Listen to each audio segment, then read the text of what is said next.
If you could start over, what would you change? The choices, the regrets, the missed chances? But here's the truth.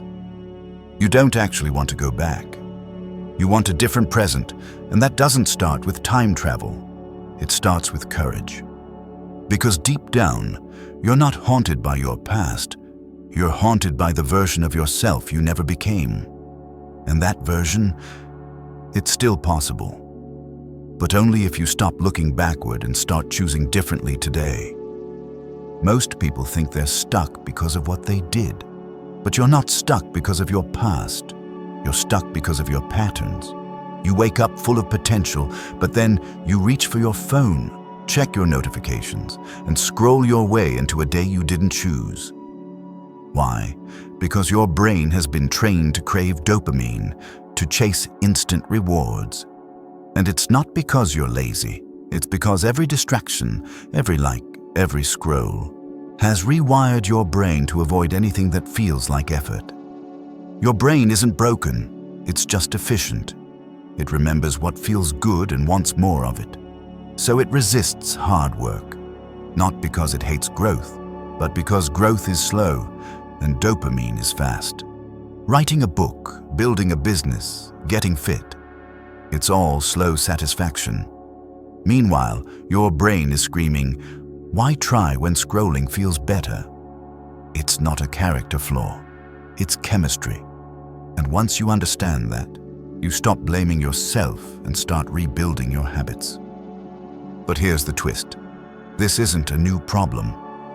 Over 2,000 years ago, before the internet, before smartphones, there was a man named Marcus Aurelius, a Roman emperor, fighting wars, losing friends, watching an empire crumble. And still he wrote in his journal, just that you do the right thing. The rest doesn't matter. He didn't wait for life to get easier.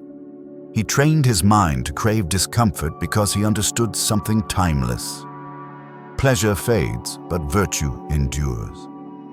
Discipline, effort, honor, those things outlast dopamine. Today, scientists call it a dopamine reset. It's not about avoiding pleasure, it's about resetting your brain's baseline. When you stop flooding your mind with cheap rewards, junk food, social media, constant novelty, suddenly the small things feel meaningful again.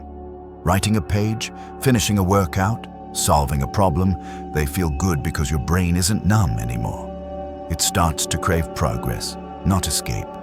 You stop needing constant stimulation because you've taught your mind to find joy in the slow burn of real growth. So how do you start over? Simple. Not easy, but simple. Wake up and do the hardest thing first, the thing you've been avoiding, the thing that scares you. Don't chase the mood. Don't wait for motivation. Just start, because action rewires your brain. Every time you choose resistance over comfort, you build a new neural pathway that says, I do hard things. You stop being the person who hopes, and you become the person who acts. You stop asking, can I? And start declaring, watch me. Marcus Aurelius said it best. At dawn, when you have trouble getting out of bed, tell yourself, I'm rising to do the work of a human being. That wasn't poetry. It was armor. He didn't live in ease. He lived in chaos. And yet he chose discipline, integrity, and purpose. You can too. You don't need a new timeline. You need a new standard. The best version of you isn't hiding in the past. It's buried underneath all the distractions, waiting for you to get serious about your future. So stop asking, what would I change back then? And start asking, what am I willing to change right now?